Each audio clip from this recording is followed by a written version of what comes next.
Eu realmente não gostaria de hoje estar aqui para ter que falar para você, mas é extremamente necessário. Estamos passando em um momento muito especial da história humana. E apesar de termos informações, livros, internet, escolas, faculdades, nós ainda vivemos em um mundo de muita escuridão e de muitas informações distorcidas e desencontradas. De muito engano, de muita exploração, onde o forte ele prevalece contra o fraco, onde o mais poderoso explora aquele que não tem poder. Enfim, nós vivemos em um mundo de homens que se comportam e vivem como animais. E a lei da selva prevalece o mais forte. Hoje, a maioria das pessoas que tem mais conhecimento, que tem mais poder, exploram as que têm menos conhecimento, as que têm menos poder. Mas não foi para isso que Deus nos deu capacidades extraordinárias. Não foi para isso que Deus nos dotou com dons extraordinários. Não foi para isso que Deus nos capacitou com poder, com conhecimento, com riquezas.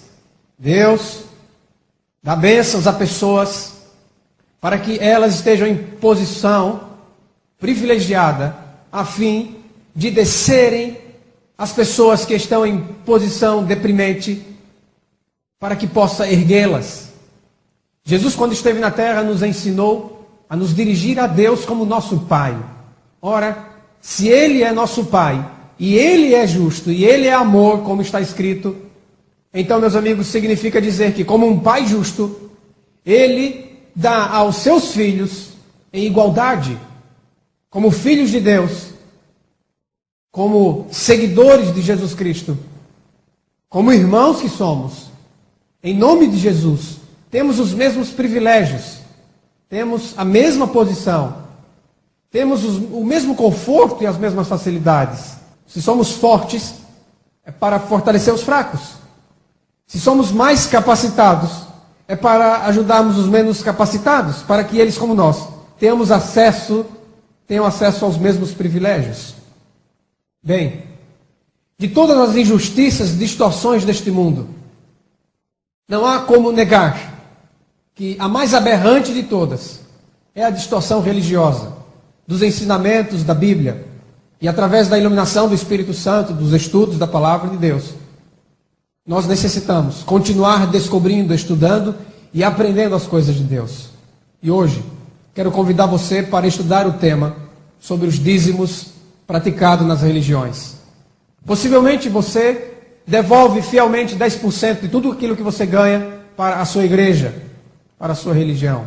A questão é, esse dízimo de 10% daquilo que você ganha do seu salário, ele é bíblico? Ele foi praticado pela igreja de Jesus Cristo? Ele foi praticado pelos apóstolos? Os missionários da Bíblia, do Novo Testamento, eles viveram de um dízimo? A questão é, meus amigos, até que ponto aquilo que nós estamos acreditando, vivendo e ensinando é realmente o ensinamento da Escritura Sagrada? Eu quero convidar você hoje a descobrir comigo que o dízimo praticado pelas religiões, ele não tem fundamento, ele não está fundamentado em Cristo. Ele em nenhum momento foi ensinado por Jesus ou por seus apóstolos, ou praticado pela igreja cristã. A pergunta é, quem inventou esse dízimo de dinheiro praticado nas religiões de hoje, chamadas igrejas? Porque se você fizer esse curso inteiro e acompanhar os demais vídeos, nós vamos explicar o que é religião, o que é igreja, vamos explicar sobre o dízimo, sobre pastores, e você vai entender esses assuntos à luz do ensinamento de Jesus Cristo e da Bíblia Sagrada, de maneira que você será beneficiado com a luz do Evangelho de Jesus Cristo. Por isso, eu quero convidar você neste momento a dirigir o seu pensamento a Deus, a voltar o seu coração para Deus e abrir a Escritura para descobrir este assunto. Você hoje vai descobrir que o dízimo praticado pelas religiões é uma invenção da Idade Medieval. Foi inventado por um governo religioso no século VI, no século VII, no século VIII da nossa era. 500, 600, 700 anos depois de Jesus Cristo. E ele não é de nenhuma forma, absolutamente, o dízimo da Bíblia. O dízimo da Bíblia, em primeiro lugar, queremos esclarecer, é um dízimo de 10% daquilo que a terra produzia e daquilo que os fazendeiros dos seus gados produziam. Era uma lei cerimonial, provisória, transitória, que servia para sustentar uma família sacerdotal humilde, pobre e que não detinha poder de governo sobre as pessoas. Aquele dízimo, juntamente com os sacrifícios praticados pelos levitas, juntamente com o templo, juntamente com aquela casa de adoração, enfim, todo o contexto daquela lei cerimonial, inclusive a circuncisão, todos aqueles ensinamentos escritos e dados por Moisés, como parte da velha aliança, eram provisórios. E todos eles, quando Cristo morreu, perderam a validade. Até Cristo morrer, a lei de Moisés ainda estava em vigor. E ainda era correto seguir aquela lei, como uma luz menor que guiava para a luz maior, verdadeira, definitiva, que é Jesus Cristo. Mas até então, aquela luz, ela era uma luz provisória, que deveria então finalmente ser abolida por Cristo na cruz do Calvário. Vejam só, os homens que seguiam a Escritura Sagrada antes da vinda de Jesus, eles andavam seguindo a lei cerimonial, mas na vinda de Cristo, então agora eles participariam de uma nova aliança, feita no sangue de Jesus Cristo, não no sangue de animais. Portanto, eu quero convidar você a abrir a Bíblia no livro de Levítico, no livro escrito por Moisés, o terceiro livro da Bíblia.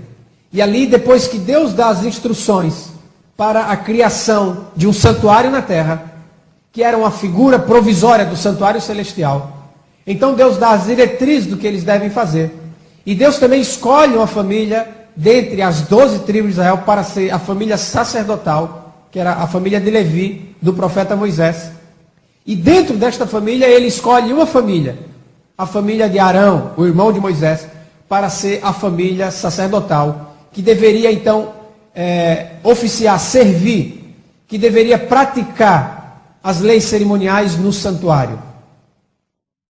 E ali Deus então ele estabelece uma maneira pela qual aqueles homens se dedicariam exclusivamente à obra sacerdotal.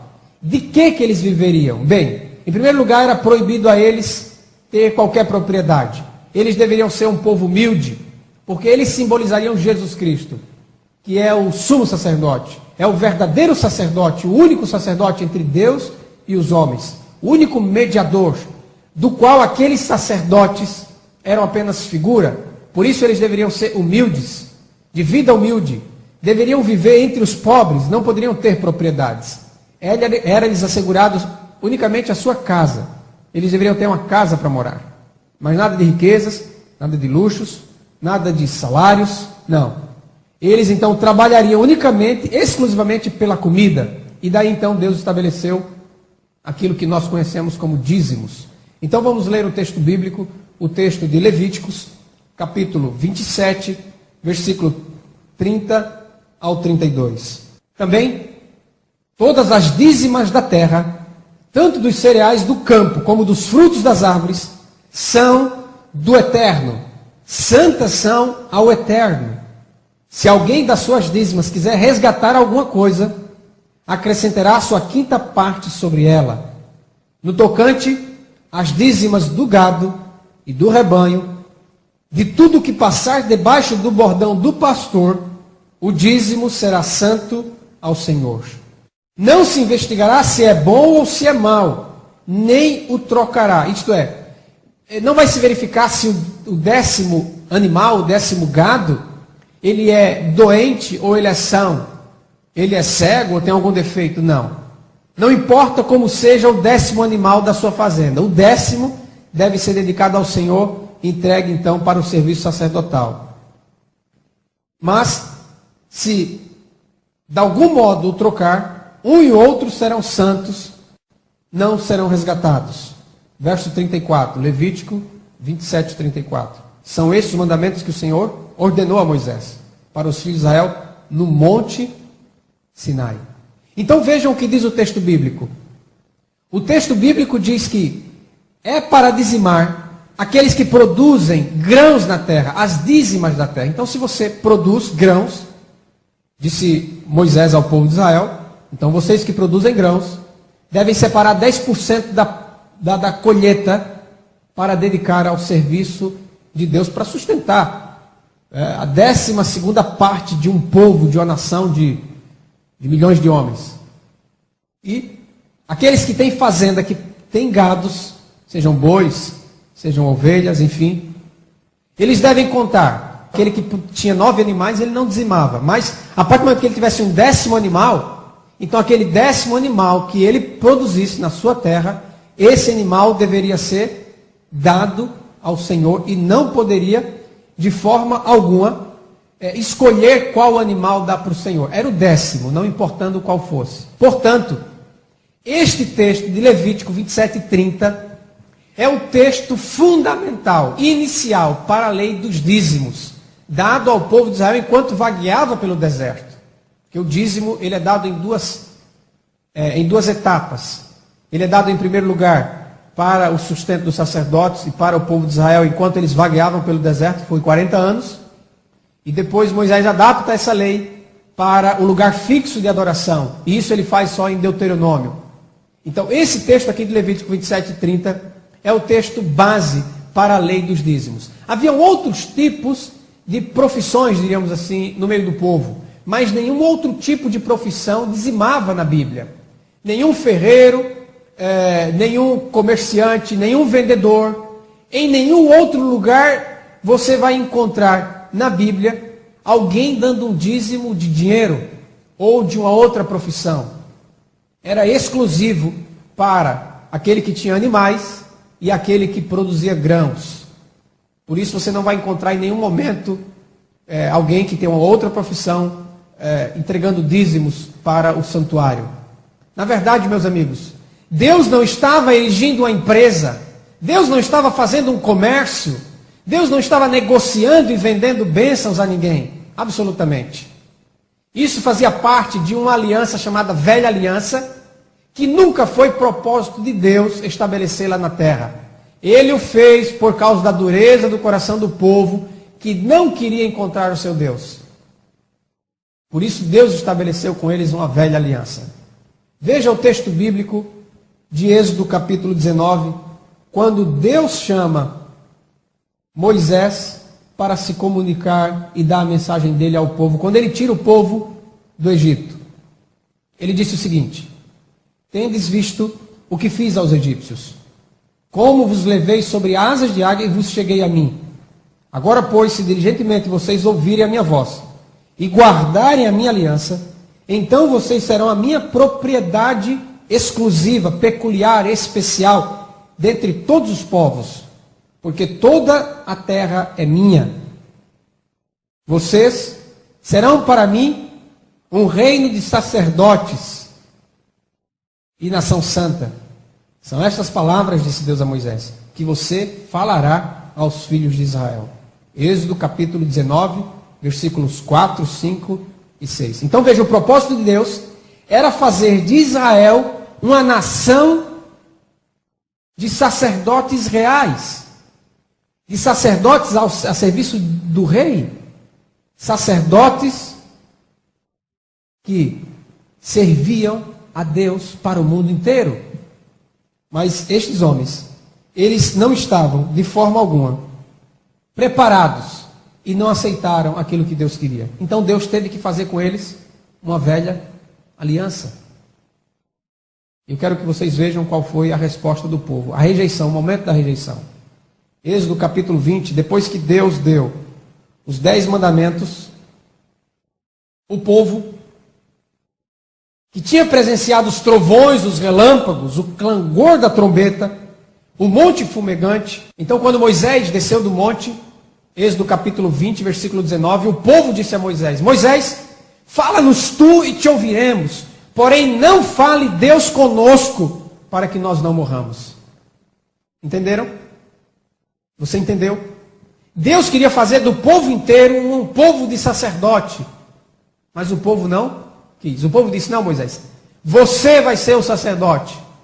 Você vai falar conosco, não Deus. Não queremos que Deus fale conosco, nós queremos você. Então o povo estabeleceu ali quem? Um mediador. O povo estabeleceu para si um sacerdote. Respondeu Moisés ao povo: não temam.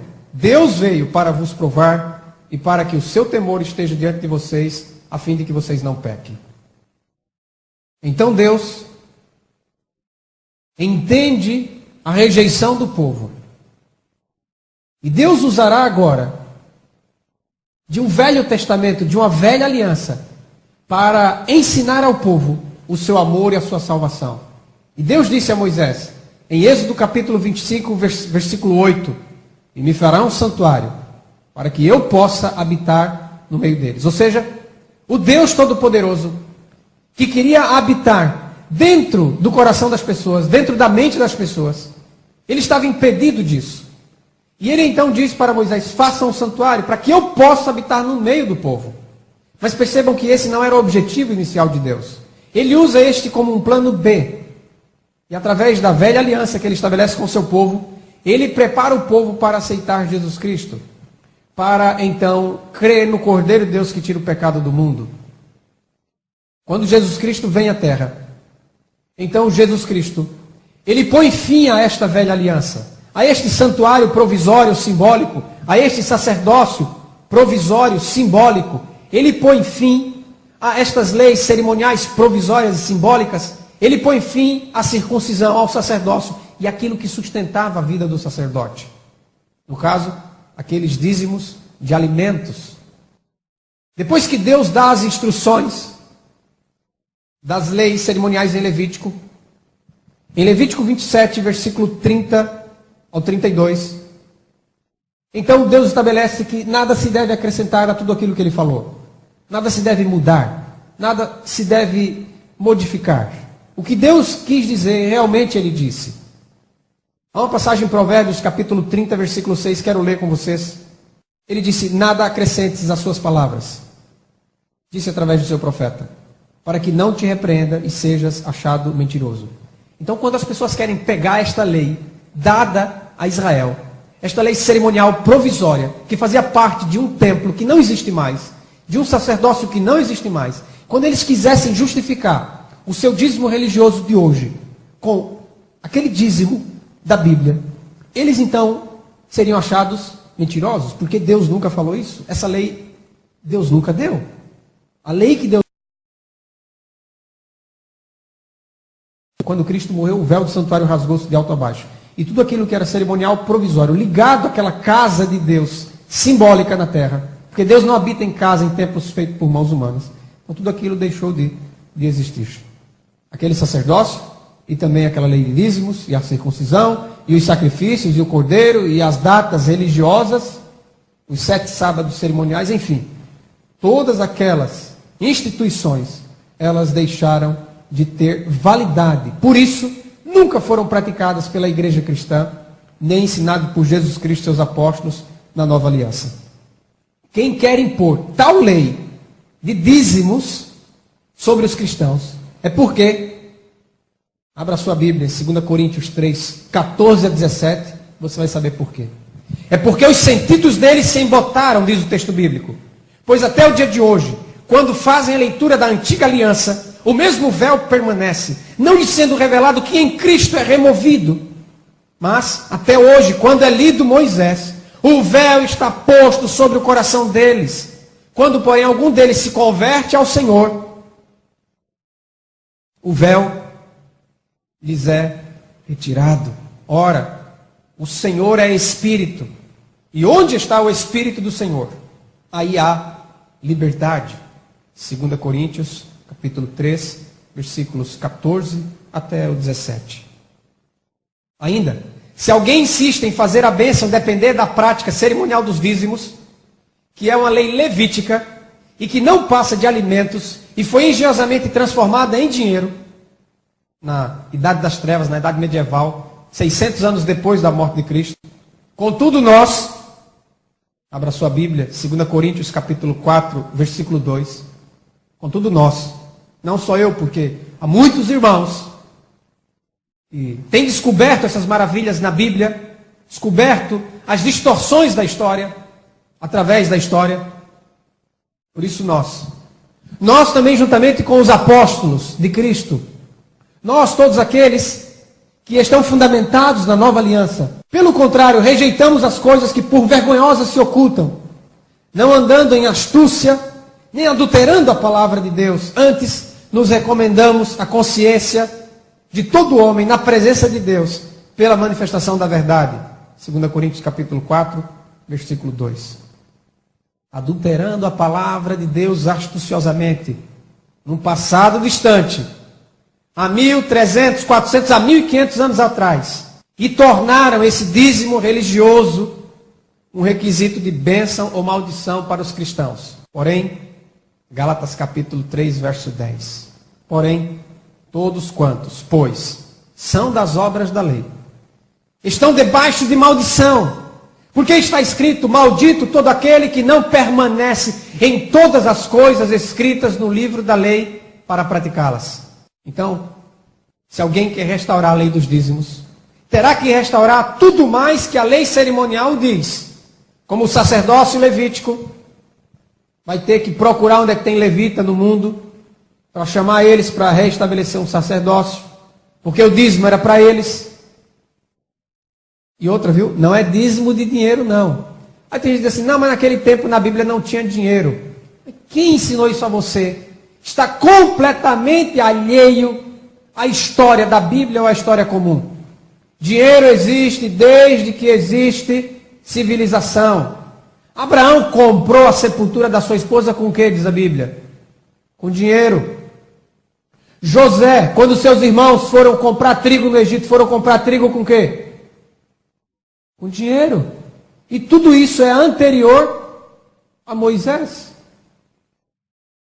O que mais que era feito com dinheiro, segundo a história bíblica ou a história comum? Escravos eram comprados com quê? Com dinheiro. O próprio José foi vendido por dinheiro pelos seus irmãos. Examine a Bíblia e você vai ver que Abraão tinha muito dinheiro, diz a Bíblia. Tinha prata, Abraão. Tinha ouro, Abraão. Tinha muito dinheiro. Escravos comprados e escravos nascidos em sua casa. É lógico, porque Deus não estabeleceu um sacerdócio para viver de dinheiro do povo. Aquele sacerdócio deveria simbolizar Jesus Cristo. Deveria ser humilde. Deveria ter uma vida completamente desobstruída dos bens materiais. Deveria ser um povo dedicado exclusivamente à obra da caridade e da misericórdia.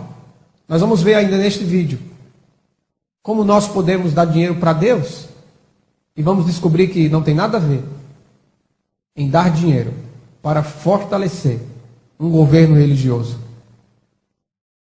O governo religioso foi inventado primeiro e depois como sustentar esse governo religioso. Então eles inventaram a lei falsa, que eles chamaram de dízimo, para poder dar suporte financeiro para o governo deles. Que nada mais é do que a criação de um domínio falso. Que futuramente, nas outras palestras, você vai descobrir exatamente o que é esta abominação desoladora. Então, se alguém quiser restaurar a lei dos dízimos, terá que restaurar tudo mais que a lei cerimonial diz. O sacerdócio vai ter que ir lá no Monte Sião, destruir a mesquita e reconstruir o templo de Israel, lugar onde tinha que ser levado obrigatoriamente os dízimos, porque era obrigado pela lei levar o dízimo ali. Terá também que restaurar os rituais do santuário, porque são inseparáveis do próprio santuário. E isto é a parte mais difícil de fazer, porque vai ter que comprar uma guerra com os muçulmanos, né? Também terá que restaurar a circuncisão, os sacrifícios, os rituais, os 7 sábados cerimoniais, enfim, tantas leis dadas ali por Moisés. Agora, se para sermos salvos temos que dizimar, pegar 10% do que a gente ganha e dar para um governo religioso, e se a bênção e a maldição depende desta lei, Gálatas capítulo 2, 21, segue-se que Cristo morreu em vão. Se a justiça é mediante a lei, segue-se que Cristo morreu em vão. Deus, ele não está condicionando sua bênção às obras humanas. Deus amou o mundo de tal maneira que deu seu Filho. Ele deu, é gratuito. Evangelho da graça de Deus é gratuito. Aquele que tem fome, venha. Aquele que quer, venha sem dinheiro e sem preço. Comprem sem dinheiro e sem preço. Jesus disse, quem tem sede, vem a mim. E de graça receba a água viva. Se Deus deu seu Filho, porventura cobraria agora as demais bênçãos? Acontece, meus amigos, que aquela voz satânica que ecoou pelo espaço, quando Jesus morria na cruz, dizendo, ele disse que era filho de Deus, agora por que Deus não vem tirá-lo da cruz?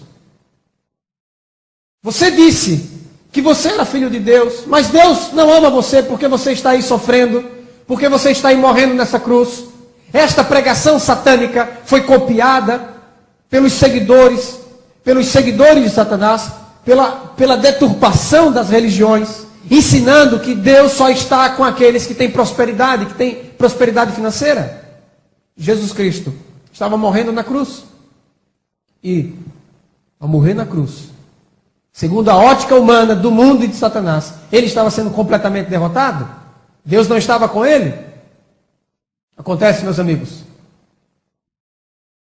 que nós não podemos medir se Deus está conosco ou não, pelos bens materiais. Todos os apóstolos foram pobres e morreram pobres.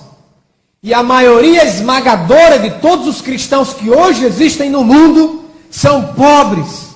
Muitos deles não têm o que comer. Mas não significa que eles não são abençoados por Deus.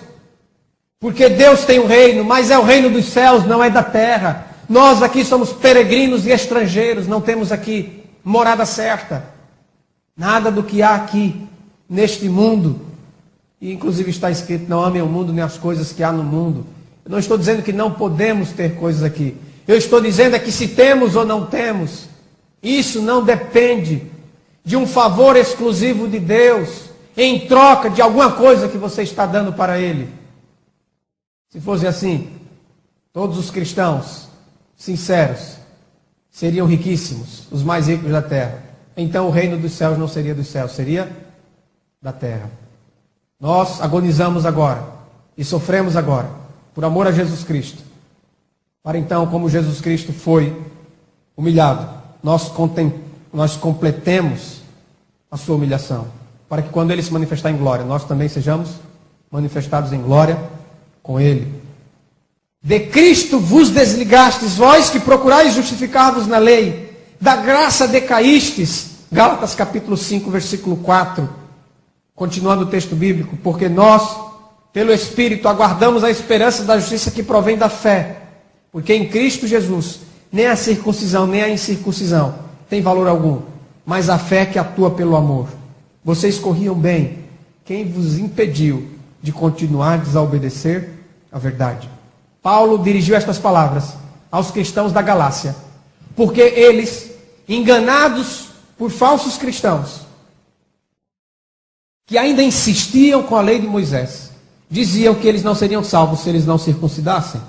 Meus amigos, o que a circuncisão era para os judeus, é a lei falsa dos dízimos para os cristãos hoje.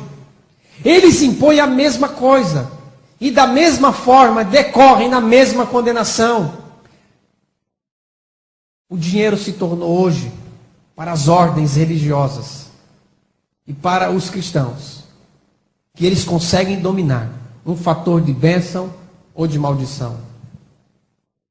Deveriam, contudo, modificar o nome de dízimo, porque o dízimo bíblico não tem nada a ver com o dízimo religioso praticado hoje.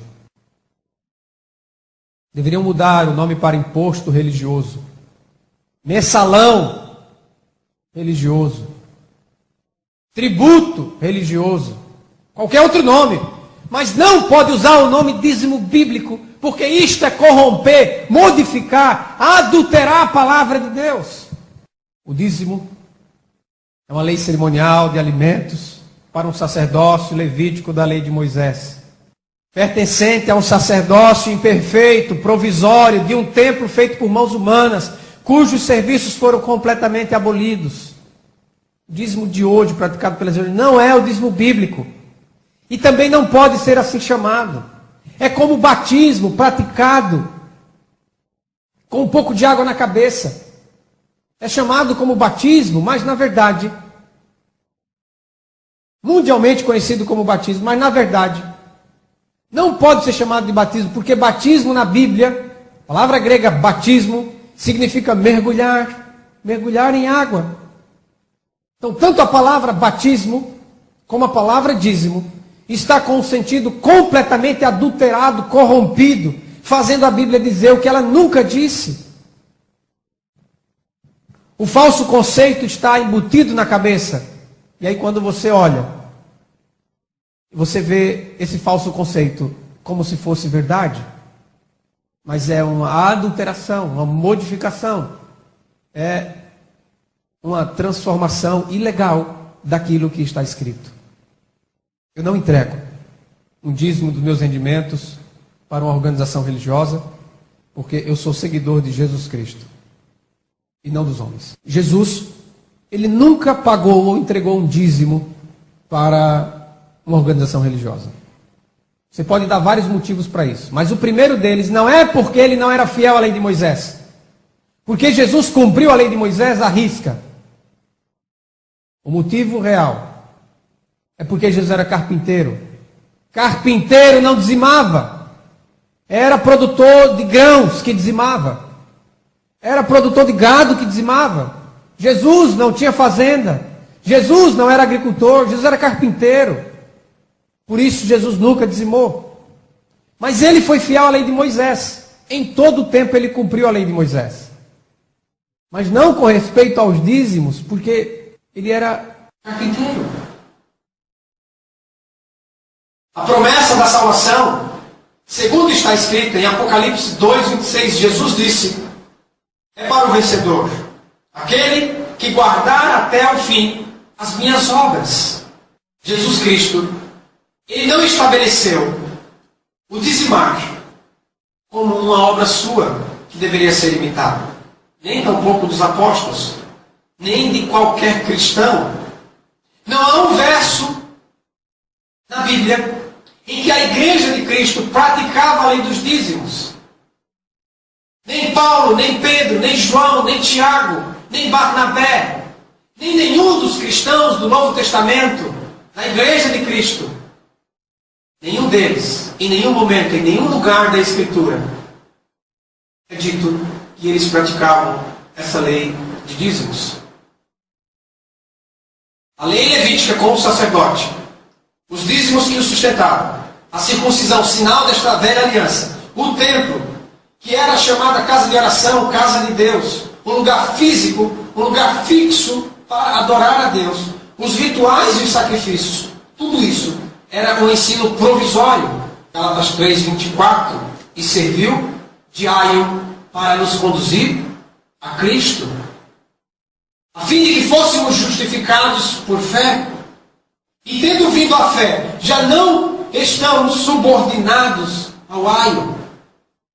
O aio é uma expressão jurídica para significar que quando você é um menor e os seus pais, eles estão ausentes, eles faleceram, algum motivo assim. A palavra é usada curador. Então você, segundo a justiça, é colocado na tutela de um curador, até que você complete a maioridade. Você é dito como sendo colocado em escravidão. Uma criança, um escravo. A mesma coisa no contexto do que Paulo está ensinando. Quando chega o momento da maioridade, então você assume plenamente propriedade daquilo que é seu, mas que ainda não estava em seu poder. Jesus Cristo, ele veio, e ao morrer na cruz do Calvário, e ao pregar a verdade, ele nos tirou da escravidão do aio, de tudo aquilo que era provisório, de tudo aquilo que era uma luz menor, porque ele é a luz maior, verdadeira, total, definitiva. Assim, o templo construído por mãos humanas, o sacerdócio carnal, imperfeito e mortal, os dízimos que o sustentava com comidas, pois jamais foram dinheiro, as bebidas, as abluções e toda sorte de rituais, constituíam a lei cerimonial que foi dada por Moisés 430 anos depois de Abraão, Gálatas 3:24. E era sombra, Hebreus capítulo 9, versículo 10. Era sombra dos bens vindouros, os quais não passam de ordenanças da carne, baseadas somente em comidas, bebidas e diversas abluções, impostas até o tempo oportuno da reforma. É nesse momento agora que muitos vão pegar o profeta Malaquias. Vão abrir lá em Malaquias capítulo 3:10 e dizer que quem não dá o dízimo para a igreja está roubando Deus. Meus amigos, eu já vi texto bíblico ser distorcido, mas esse é o pior de todos. Em primeiro lugar, temos que lembrar que Malaquias defendeu a lei dos dízimos de alimento de que falou o profeta Moisés, para que houvesse comida no templo e jamais dízimo de dinheiro. Isso ele falou porque viveu no regime da lei de Moisés 400 anos antes da vinda de Jesus Cristo. Malaquias mesmo foi claro em seu discurso, baseado no que ele mesmo disse, a aliança de Levi. Malaquias capítulo 2, verso 8. Malaquias escreveu para defender a lei de Moisés. Malaquias capítulo 4, versículo 4. Malaquias é um profeta da velha aliança e não da nova aliança. Se você for seguir o que Malaquias disse, você terá que pegar 10% do que o seu gado tem, 10% do que o seu grão produz, e levar lá para Jerusalém e entregar. Não é para a tribo de Judá, não é para qualquer israelita, é para a tribo de Levi. Malaquias foi um profeta da velha aliança e não da nova aliança. Depois que Jesus Cristo veio, 400 anos depois de Malaquias, e ele morreu na cruz do Calvário, Efésios capítulo 2, verso 15, diz que ele aboliu na sua carne, porque ele é o Cordeiro de Deus que tira o pecado do mundo. Ele aboliu na sua carne, ele destruiu completamente com aquilo que era provisório. A lei dos mandamentos na forma de ordenanças. E Colossenses capítulo 2, 24. Tendo cancelado o escrito de dívida, que era contra nós, e que constava de ordenanças, o qual nos era prejudicial, removeu-o inteiramente, encravando na cruz. Desta forma, não há um verso no Novo Testamento em que algum cristão praticou a lei de Moisés quanto aos dízimos. É por isso, meu irmão, minha irmã, meu amigo, que nenhum profeta do Novo Testamento se levanta contra esta igreja que não dizimava, que não praticava essa lei de dízimos. Por quê? Porque era uma lei de Moisés. Ora, a igreja do Novo Testamento, tão próspera, tão grande, tão expansiva, nunca praticou essa lei dos dízimos de Moisés. Mas nenhum profeta se levantou para repreendê-lo, como fez Malaquias, em Israel 400 anos antes. Mas quando algum cristão quis obedecer à lei cerimonial, circuncidando-se, então se levantaram profetas no Novo Testamento para dizer que não estavam obrigados a restaurar a lei de Moisés, que Jesus Cristo, ao morrer, aboliu esta lei provisória. Se alguém está pensando que tem que pegar 10% do que ganha para sustentar um pastor o dízimo do seu salário, a pergunta é: onde está no Novo Testamento este verso? Amigo, em lugar nenhum. Nunca a igreja de Cristo ou qualquer cristão recebeu dízimo no Novo Testamento. Esse mandamento foi promulgado pelo homem e não por Jesus Cristo, o nosso pastor, o único pastor verdadeiro a quem devemos seguir. Afinal de contas, temos que responder à pergunta: então, quem inventou esse dízimo de dinheiro? Quando inventou esse dízimo de dinheiro? Por que inventou esse dízimo de dinheiro? Para que inventaram esse dízimo? No 6º século, depois da morte de Jesus, quando a igreja de Cristo não era como nos dias apostólicos, então já nem podemos dizer que era a igreja de Cristo. conhecida desde aquele tempo como Igreja Romana, ou Católica Romana, do Papa, foi quem inventou esse dízimo. No início, era algo voluntário para sustentar o novo governo que se estabeleceu na Terra. Até então, todos os governos da história do mundo eram governos religiosos, mas nenhum deles era um governo em nome de Jesus Cristo. Surgiu agora no cenário mundial um novo governo religioso em nome de Jesus Cristo. E era uma mescla de Roma com uma mistura dos ensinamentos de Jesus Cristo. Isso foi uma novidade, o governo religioso de Jesus Cristo. Então, esse governo precisava de poder, e vocês sabem que eles teriam poder no dinheiro. Esse novo governo, que é uma continuação do Império Romano religioso não cristão, ele usou o nome igreja. Anos depois da invenção desse governo religioso e desse negócio chamado dízimo, então, já não era suficiente uma colaboração voluntária de 10% do que se ganhava. Foi então que em 785, depois de Cristo, o fervoroso rei Franco, da França, Carlos Magno, fervoroso, zeloso, defensor do catolicismo romano, então ele criou esse dízimo praticado pelas igrejas até o dia de hoje. Ele, em 785 depois de Cristo, baixou o decreto do dízimo praticado hoje ainda pelas religiões. Onde você pode encontrar e fundamentar isso historicamente? Bem, para você ver a história da criação do dízimo religioso, você pode consultar a enciclopédia Rialp, enciclopédia americana. Mas talvez você não conheça essa enciclopédia. Não se desespere.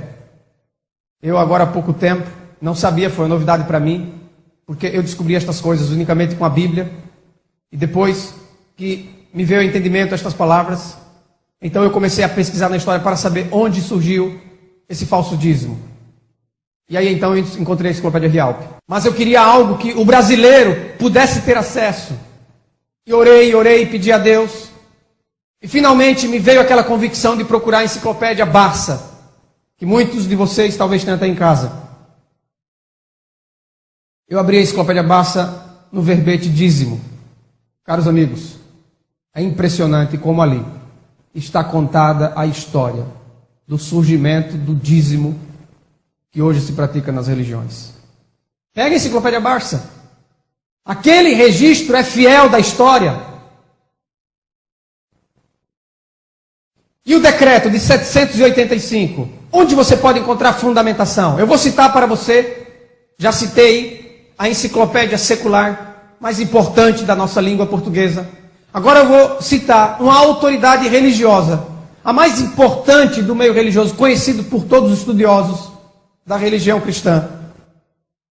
O Dicionário Internacional de Teologia do Novo Testamento, sob o verbete dízimo, na página 601. Ali está o decreto de Carlos Magno.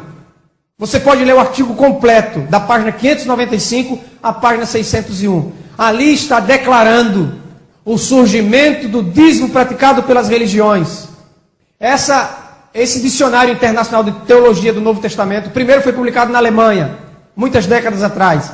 Pelo sucesso da obra publicada por grandes estudiosos, ela foi reproduzida nos Estados Unidos algumas vezes e editada. Finalmente ela foi trazida para o português aqui no Brasil. E hoje ela é uma edição única na sua mais nova publicação. Você pode encontrar com facilidade. Ali no verbete dízimo tem a explicação deste decreto de Carlos Magno que fundamenta este falso dízimo. Então, pervertendo as escrituras, os líderes religiosos da Idade das Trevas, Idade Medieval, que foi o período governado pela religião católica romana, foi o Império Romano religioso cristão, que por 1000 anos dominou o mundo. Por este período, a prosperidade, a riqueza, a ganância, o luxo e tudo mais que possa existir foi dado ao governo religioso, através de um falso governo religioso, através de um falso dízimo bíblico. Perverteram as Escrituras, esses líderes, nesse período que foi conhecido como Idade das Trevas, a noite escura da terra, enfim, esses 1000 anos, auxiliados pelos reis, porque era junto a religião e o poder político. Criaram então um sistema financeiro inteligentíssimo, deturpando o que Deus havia dado para o povo de Israel. E deram a ele o nome de dízimo. Falsificaram a religião de Jesus Cristo. E a idade das trevas ainda não acabou para a maioria dos cristãos. Ainda estamos saindo da caverna, ainda estamos saindo da idade das trevas. Que não haja orgulho nesta questão, que sejamos humildes e reconheçamos que nós erramos, acreditamos errado, para que nós possamos mudar. A Igreja Católica inventou o dízimo de dinheiro e também inventou o governo religioso. E ela é considerada pelos evangélicos, pelos protestantes, como sendo a besta do Apocalipse, como sendo o Papa, o representante de Satanás. Reconheceram a falácia da criação de um governo religioso no nome de Jesus. Reconheceram tantas instituições da Idade Média como sendo falsas e não bíblicas. E daí surgem muitos movimentos cristãos. Mas essa Igreja Católica Romana, do Papa, que eles consideram a besta, o representante de Satanás, que criou esse falso dízimo, reconheceu a falácia do dízimo religioso. E o Papa Bento XVI extinguiu o termo dízimo do 5º mandamento da Igreja, promulgado em 28 de junho de 2005 e republicada pela Conferência Nacional dos Bispos do Brasil. E eles entendem que com o tempo as pessoas vão mudar as suas palavras, se adaptar a essa mudança feita pelo Papa Bento XVI, que reconheceu a falácia da invenção dos dízimos. Roma criou e Roma matou. Mas os cristãos ainda estão copiando Roma. Não só o governo de Roma, como copiando a maneira que este governo tem poder. Eu gostaria de ter todo o meu dinheiro de volta. Por 15 anos que eu fui enganado. Achei que estava dando dinheiro para Deus. Mas na verdade, eu estava sustentando uma empresa religiosa. Um governo de homens. A pergunta é, será que vão devolver o meu dinheiro para que eu possa de fato entregá-lo para Deus?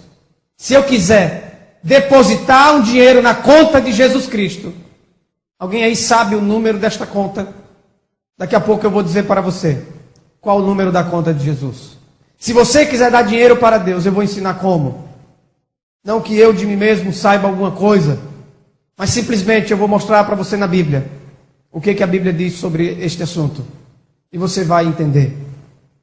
Jesus disse, as minhas ovelhas ouvem a minha voz e elas me seguem. Elas não seguirão a outro, mas elas seguirão a mim. Eu vou guiá-las. Sem falar em todas as injúrias, em todos os falatórios indevidos, sem falar em todas as perseguições que temos que sofrer por acreditar diferente. Não em uma nova verdade, senão na verdade antiga, ensinada e praticada por Jesus Cristo. Meus amigos, hoje, acreditar no certo é entendido como errado. Acreditar na verdade é entendido como acreditar na mentira. E para muitos, acreditar na mentira é verdade. Para muitos, aquilo que não é verdadeiro é verdade. Estão com mensagens dentro de sua memória. E por isso não conseguem compreender aquilo que está sendo anunciado.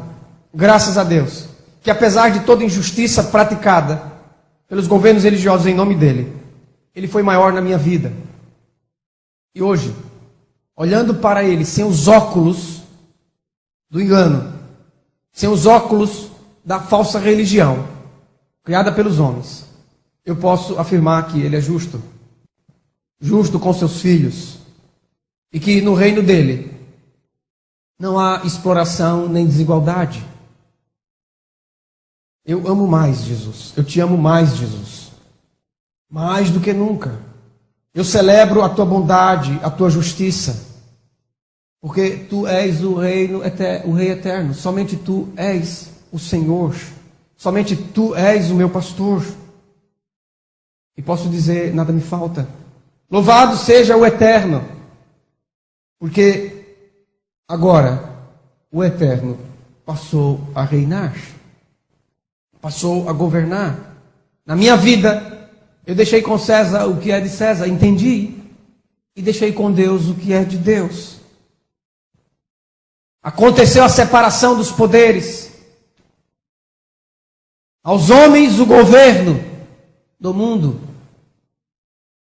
A Deus, em Jesus Cristo, o governo da fé, do reino de Deus. Jesus virá buscar o seu rebanho, e não o rebanho do pastor fulano, do pastor cicrano, do pastor A, do pastor B. Pois os que se apropriam de ovelhas alheias são ladrões e salteadores. Quem dera entendessem o que significa a resposta de Jesus Cristo ao desafio dos líderes religiosos. Mateus 22, 21. Dai a César o que é de César, e a Deus o que é de Deus. A cara de César ainda está no dinheiro brasileiro, e o rosto de Deus está no rosto de todos os homens. O teu rosto, Jesus, está no rosto dos homens. Dos fiéis, dos pequeninos, dos esquecidos, dos explorados, dos fracos, dos pobres. Que os líderes religiosos entendam esta mensagem e deixem o governo deste mundo com os mundanos. E deixem o governo religioso com Jesus Cristo. Agora é o momento de aproveitar a democracia. Se candidatem a líderes legítimos no mundo do povo e possam, em nome do povo, pelo povo e para o povo, governar. Mas não fazer isso em nome de Deus. Quando os apóstolos pensaram em um governo religioso liderado por Cristo e partilhado com eles, Jesus lhes disse, Marcos capítulo 10, verso 42 a 45. Primeiro Jesus chamou eles assim, e aí Jesus falou assim: vocês sabem que os que são considerados governadores dos povos têm-nos sob o seu domínio, e sobre eles as suas autoridades, os seus maiorais, aqueles que são maiores, postos em cima, exercem autoridade. Marcos 10, 42. Mas entre vocês não é assim. E aí vem a pergunta, como é, Jesus? Se não é assim uma pirâmide, então como é? Jesus disse, é o contrário. Continuando, Mateus 10, 43. Se alguém quiser se tornar grande entre vocês, ou seja, se alguém quer se colocar acima entre vocês, será esse o que vos serve. E quem quiser ser o primeiro em privilégios, que é o primeiro lugar, será servo de todos. Pois o próprio Filho do Homem não veio para ser servido, mas para servir e dar a sua vida em resgate por muitos. Marcos 10, 42 a 45. Foi isso que Jesus disse aos apóstolos que estavam equivocados, pensando que Deus teria um governo na terra, e então Jesus iria governar e eles governariam com Jesus, teriam poder, autoridade, seriam colocados acima, no pináculo da pirâmide. Mas a questão é que Jesus disse, se você quiser ser o primeiro, então seja o último. Ou seja, todos os irmãos têm o mesmo privilégio, são irmãos, são iguais. O único que está acima deles é Jesus Cristo.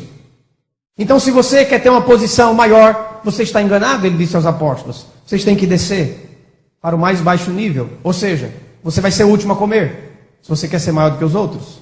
Você vai ser o último a ter uma casa, se você quer ser maior do que os outros. Maior aqui não é sentido de orgulho, é sentido de se colocar acima, em posição maior, de elevação. Então você será o último em todas as coisas. É isso que Jesus disse para repreender aquele falso engano que estava na mente dos apóstolos, de querer ser superior, acima, governo. domínio sobre homens.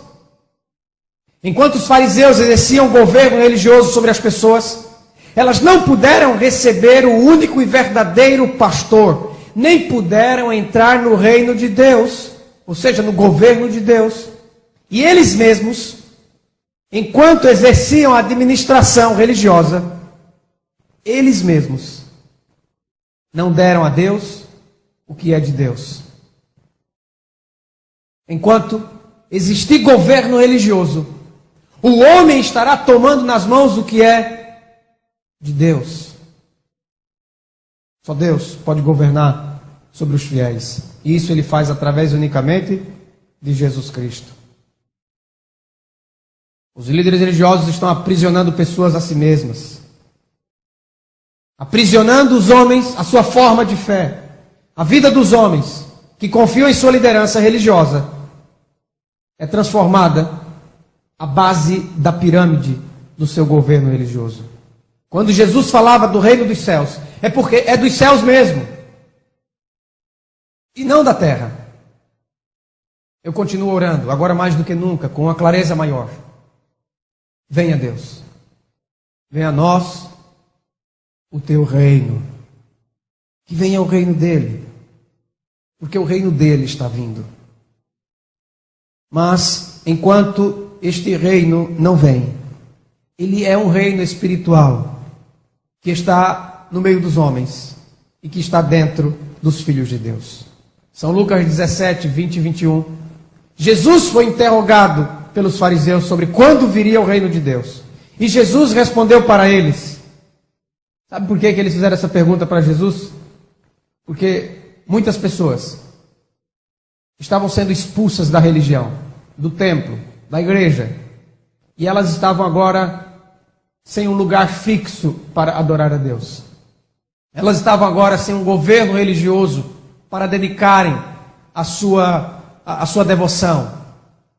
Mas elas estavam agora entendendo a verdade. Por isso eles perguntaram, quando vai vir esse reino? Nós queremos ver para onde que as pessoas vão, a quem que elas vão estar submissas. E aí então Jesus responde.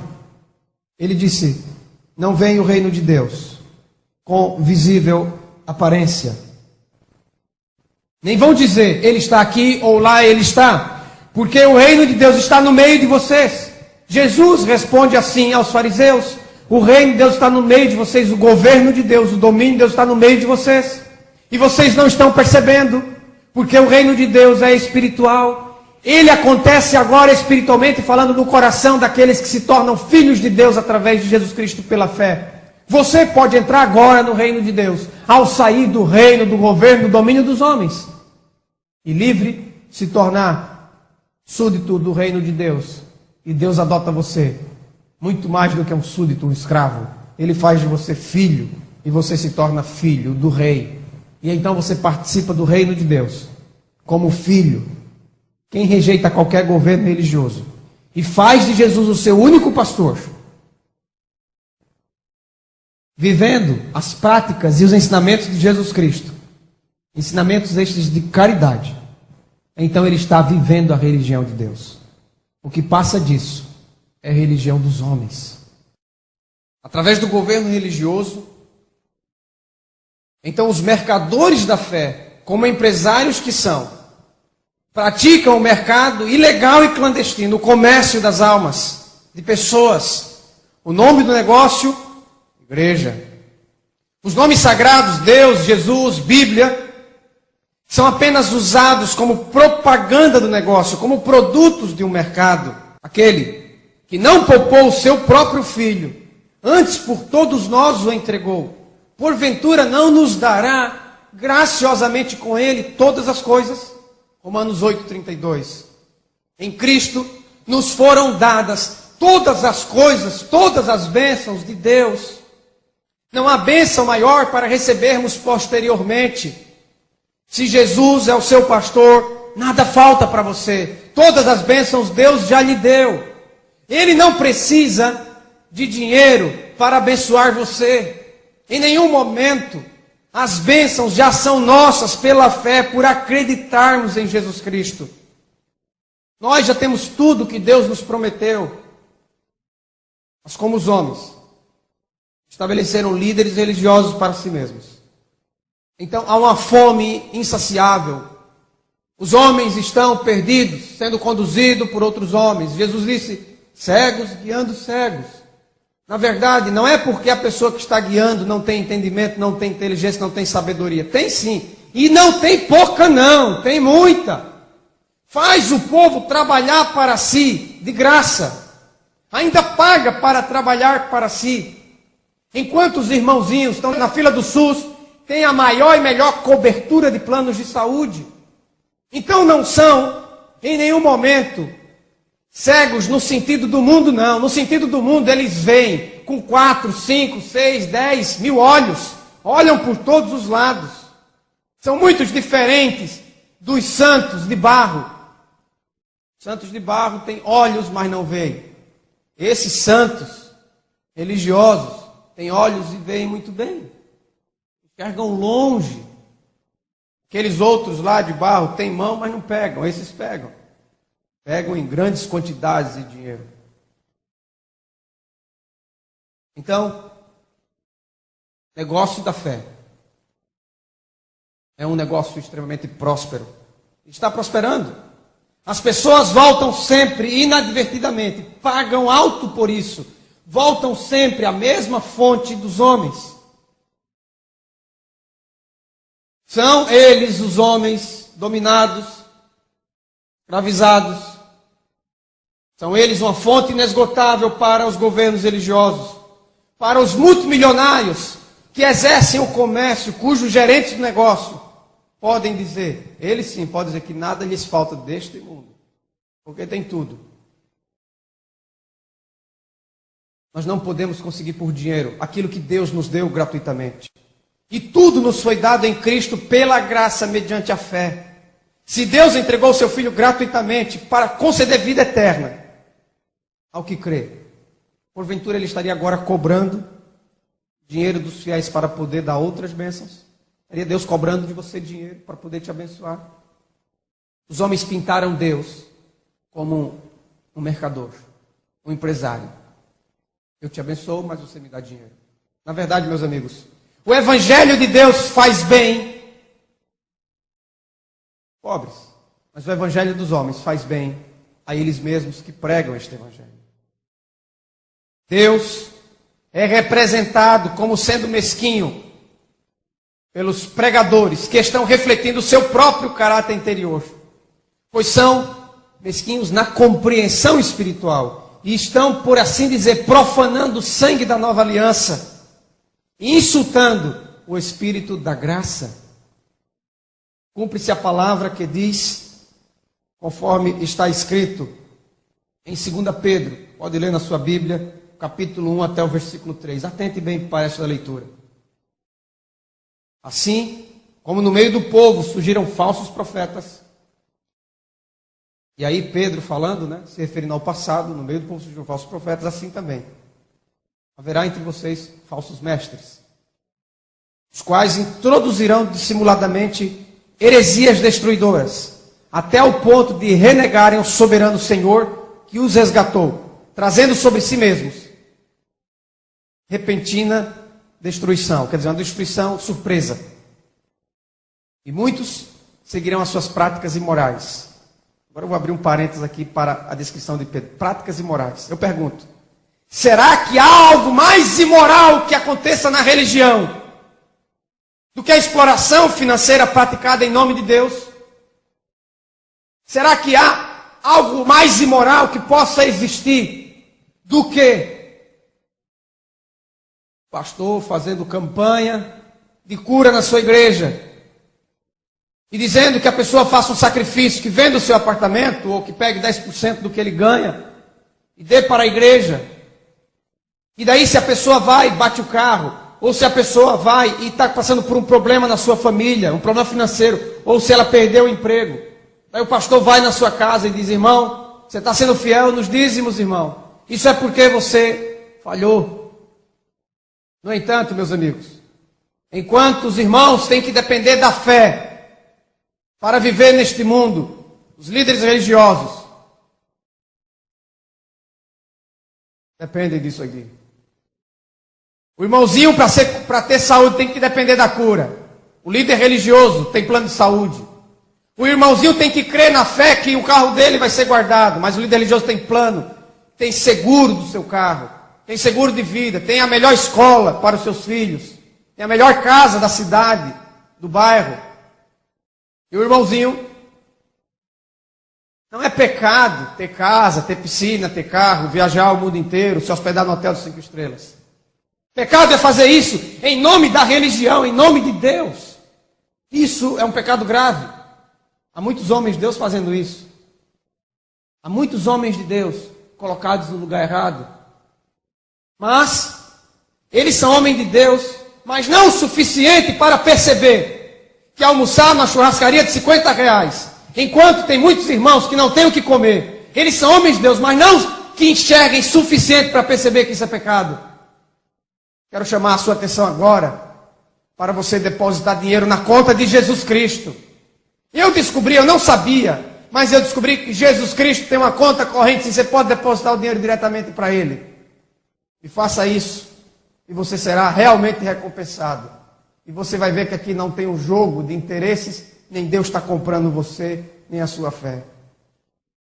Continuando ainda Pedro, 2 Pedro, capítulo 2, versículo 1 a 3.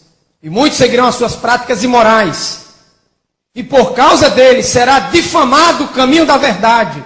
Meus irmãos, existe maior difamação do caminho da verdade que possa o governo religioso estar dando com as suas práticas imorais de toda espécie? Por que isto acontece?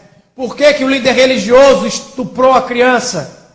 Estuprou a mulher? Por que o líder religioso saiu com a mulher do irmão? Por que há casos de pedofilia? Aí dizem, não, isso acontece em todos os lugares. Meu irmão, isso acontece em todos os lugares, sim, meu amigo. Mas isso não acontece onde Deus governa. Isso acontece onde o homem governa. E acontece que aos homens darem para si mesmo líderes religiosos, tomando o lugar de Jesus Cristo, e sustentando o governo religioso, deram para eles acesso à sua intimidade, que pertence unicamente a Jesus Cristo. O problema não é que padres não casam, porque tem pastores casados praticando as mesmas barbaridades. O problema é que estes homens são ovelhas e devem viver como ovelhas e deixar o lugar de líder religioso para Jesus Cristo. Aí vai acabar todo esse problema. Nós temos que matar o mal na raiz. É uma expressão. Ou seja, nós temos que resolver o problema na sua origem. E a origem do problema é liderança religiosa. Homens sendo guiados por homens. Quando Jesus disse, são cegos guiando os cegos, não é porque aquele que guia não tem inteligência e não tem visão. É que aquele que guia tem uma visão mundana. Porque aquele que tem a visão espiritual, ele não guia ninguém. Jesus é o guia. Jesus é o pastor. Jesus vai à frente e todos nós somos irmãos iguais. E olhamos uns para os outros no mesmo nível e não um acima do outro.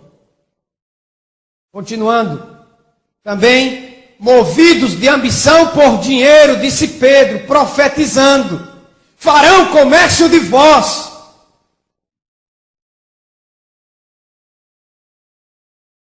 Com palavras fictícias, palavras inventadas. Farão comércio de vós com invenções. O dízimo religioso é uma invenção de homens. E através de uma religião forjada no cartório, é feito comércio de você. Você é parte do comércio dos homens. Mas faz muito tempo que o juiz está alerta, disse Pedro. E o destruidor deles está acordado. O juízo vai chegar. E no dia do julgamento, quando todos tiverem que comparecer perante Deus, Deus não vai perguntar se você deu 10% do que você ganha para sustentar um governo religioso. Deus não vai perguntar o tamanho e o comprimento do seu cabelo ou da sua saia. Deus não vai perguntar se você não faltou a um culto. Não. Jesus deixou claro o critério do julgamento em Mateus 25, você pode ler a partir do verso 31. E o critério do julgamento é aquilo que você fez em relação às palavras de Jesus Cristo.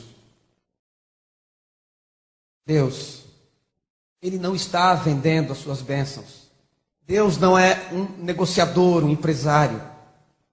Se algum dia você se sentir constrangido quando entrar dentro de um lugar que você chama de igreja, e ali você ouvir um discurso religioso, acusando você, te repreendendo, insistindo, quem sabe até agressivamente envergonhando você, chamando você de ladrão por não entregar 10% que você ganha para o sustento do governo religioso, para a pregação do evangelho, isto é, para os cofres da organização religiosa, ou por qualquer outra exigência que aquele lugar chamado igreja fizer para com você. Então você pode processar a referida empresa religiosa por praticar tal infâmia e vergonha, por danos morais, enfim. A mais distorcida parte da Escritura que pode existir no mundo, até onde eu consegui compreender, é aquela que fala Malaquias capítulo 3, versículo 10. Eu quero citar só como exemplo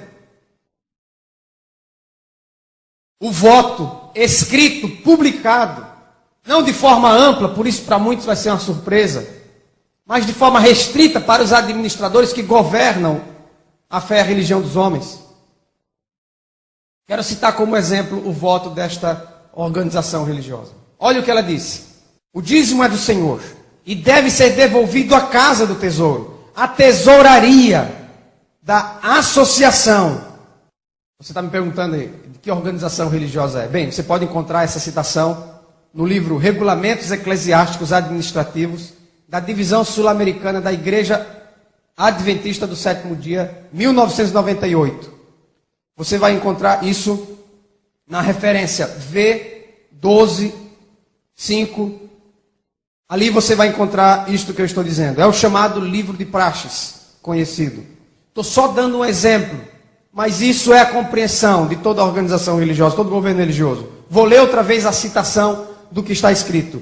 O dízimo é do Senhor e deve ser devolvido à casa do tesouro, à tesouraria da associação. Ou seja, será que a escritura de Malaquias 3:10, aquele profeta de Deus, mas um profeta da velha aliança, será que ele concorda em sua verdadeira interpretação que as contas bancárias da associação das religiões é a casa do tesouro de Deus? Ainda que nenhum cristão, em sã discernimento, acredite nisso, na verdade, os homens estão sendo cúmplices dessa interpretação. No ano 2008, a referida empresa religiosa, somente no seu escritório maior, porque é uma estrutura, assim como um governo qualquer, o governo brasileiro, o governo americano, uma estrutura piramidal. Então, o escritório maior, sediado nos Estados Unidos, no ano de 2008, agora recentemente, só este escritório depositou, como faz todos os anos, com variações de dinheiro, depositou 212 milhões de dólares na Bolsa de Valores de Nova York. 212 milhões de dólares em 2008. Eu não sei quanto foi em 2009, nem sei quanto foi em 2007, não estou acompanhando. Na Bolsa de Valores de Nova York. A questão é que isso é só sombra, isso é só a ponta do iceberg, isso é o dinheiro que sobrou depois de tudo que foi gasto em um ano. Sabe qual é a principal fonte de renda dos governos religiosos, da grande maioria? É o chamado dízimo. Então, do que sobrou dos dízimos de um escritório, São Geral, da chamada Igreja do Sétimo Dia, uma poderosa empresa religiosa, o que sobrou, 2008, foi para a Bolsa de Valores de Nova York. E foi 212 milhões de dólares. São coisas. E os fiéis não têm a mínima consciência do que acontece. Nem como o dinheiro é gasto. Nem sabe quantos bilhões de reais se arrecadam a cada ano pelos cofres da organização religiosa. E nem sabe como é gasto. Enfim, nem sabe o tamanho da concentração de poder que tem os administradores que governam as organizações. As organizações religiosas rejeitaram o governo espiritual de Deus e seguem o seu próprio estatuto e o seu próprio governo. E como resultado da exploração dos fiéis enganados, enriquecem mais e mais. Os fiéis pensam que estão enviando dinheiro para Deus, mas na verdade estão cooperando com a religião dos homens, fazendo-os cada vez mais poderosos. Estas ordens religiosas nomeiam homens e exaltam homens. Também eles usam esse poder que possuem, para rebaixar homens e humilhar homens. É bom aqueles que eles dizem que é bom.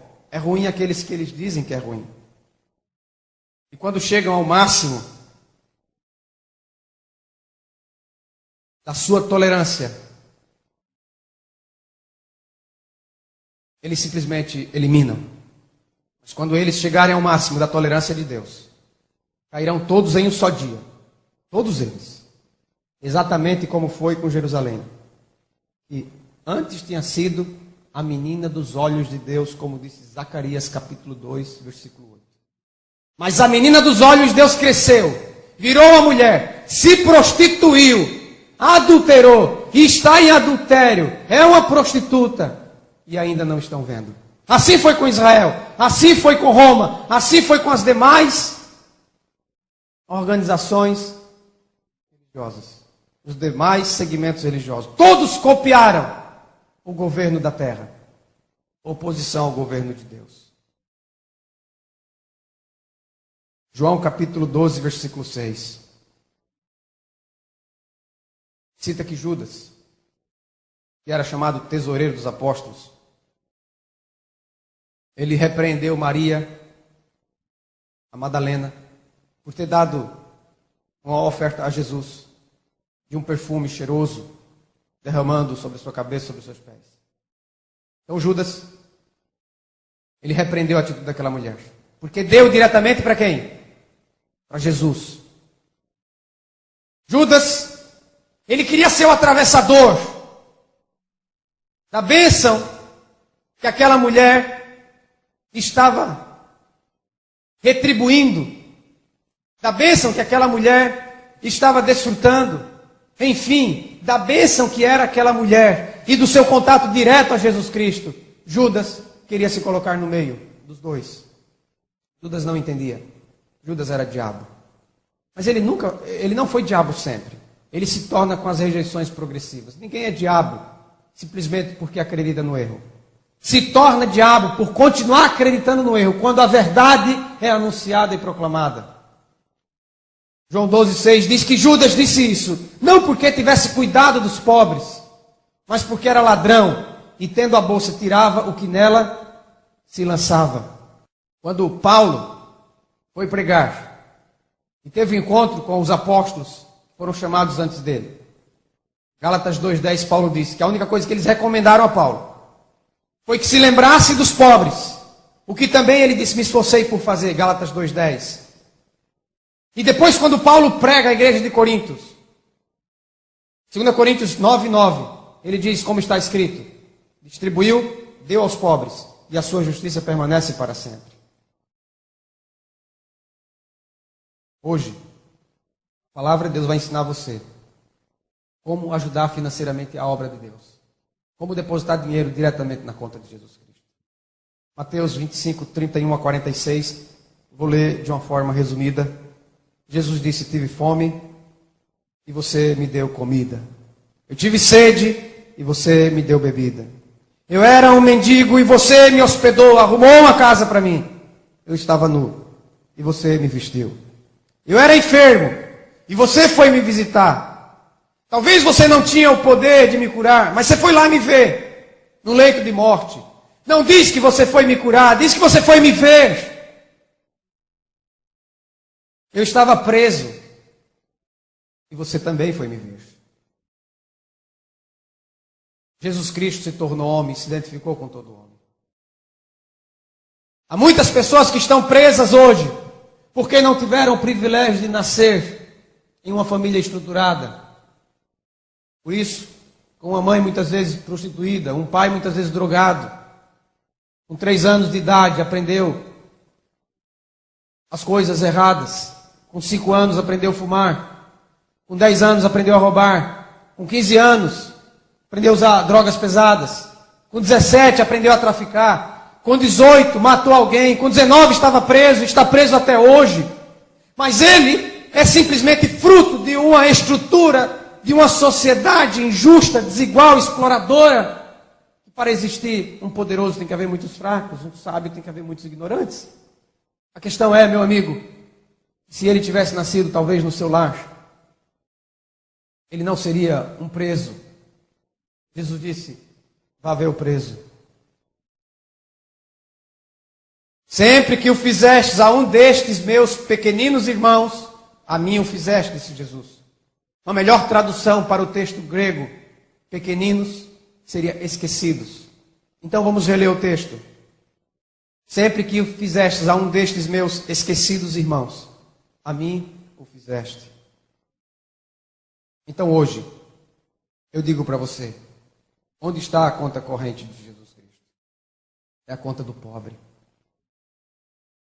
Provérbios capítulo 19, versículo 17. Quem se compadece do pobre, a Deus empresta, e Ele lhe paga o seu benefício. O pobre é aquele que está em posição de inferioridade, é aquele que está abaixo de você e não acima de você. Você tem que mandar força, não para cima, força para baixo, para levantar quem está no chão. Você tem que mandar dinheiro não para cima, é para baixo, para tornar o desigual igual a você. Ele tem que dormir no seu colchão. Ele tem que morar na sua casa. São forças de expressão de linguagem, é o que eu estou querendo dizer. Em nome da religião, nós não podemos ter mais do que os outros. Nós podemos ter mais do que os outros em nome do nosso trabalho comum, normal, em nome do povo, pelo povo, para o povo, como quer que seja o mundo político, ou por uma empresa, por um concurso que você passou e está ganhando bem. Então você pode isso. Mas não em nome da religião, não em nome de Jesus Cristo, não ganhando às custas da ignorância e da fraqueza do povo. Não. Em nome de Jesus, o que você tem que fazer, em nome da religião, é mandar para baixo e não para cima. É erguer o que está caído. É ir ao necessitado. Prestar um culto verdadeiro a Deus. Não é se envolver com pessoas que estão de barriguinha cheia em um lugar, em um ambiente maravilhoso. Ficar cantando alegremente, enquanto ao seu lado, milhares e milhares estão morrendo de fome com a barriguinha vazia. Quando milhares e milhares estão chorando lá fora, adoecidos, enfermos. Nós temos os nossos problemas. E não é em uma casa chamada igreja que serão resolvidos. Não, é na vinda de Jesus Cristo. Temos que olhar para Jesus, ignorar os nossos problemas e ir atrás daqueles que estão com problemas maiores do que os nossos. E em nome de Jesus, ajudar essas pessoas. O pobre é aquele que está em posição de inferioridade. São os esquecidos, os injustiçados, os indefesos. São os inválidos. É qualquer um que está em desvantagem em relação a você. Se você quer adorar a Deus, adore a Deus, amando, ajudando, salvando aquele que está abaixo de si. Hoje, nós aprendemos que o dízimo das religiões é falso. E dar dinheiro para Deus, ou para a obra de Deus, ou para Jesus, é dar para os necessitados. Vamos tirar o foco do homem. Vamos deixar de exaltar o homem. E vamos colocar os homens em igualdade. Em nome de Jesus Cristo, não pode haver nem rico, nem pobre. Grande, pequeno, líder e liderados, governantes e governados, maiores e menores, homem ou mulher, porque em Cristo nós todos somos um. Jesus nos chamou e disse, eu sou o bom pastor, eu dou a minha vida por vocês. E vocês que são as minhas ovelhas me ouvem e me seguem. E quem me segue não andará nas trevas. Ele disse que haveria um só rebanho e um só pastor. Um só rebanho de ovelhas iguais, que se alimentam igualmente, que têm a mesma gordura e o mesmo peso, que dormem no mesmo pasto, que bebem da mesma água. A religião de Cristo, a religião de Deus, que é Jesus Cristo, torna os homens iguais em privilégios. Torna os homens iguais em paternidade. Somos todos filhos de um mesmo Pai e não desiguais. Com poder, com fervor, com alegria, entreguemos para Jesus o que nós temos. Não 10%, não 20%, não 30%, Entreguemos tudo a Ele, para glorificar a Ele. E isso fazemos quando nós cumprimos a sua palavra. No dia do juízo, o critério do julgamento é este. E neste julgamento, hoje, há comprovações claríssimas de que as organizações religiosas, os governos religiosos, são os mais réprobos, condenáveis que possam existir. Porque eles fazem bem somente a si mesmos. Em nome de Jesus, saia do cativeiro. Porque Ele quebrou as tuas algemas. Em liberdade vá fazer a obra de Deus. Fazer a obra de Deus, exaltar o nome de Deus, o nome de Jesus Cristo. Indo em busca dos esquecidos. Amém.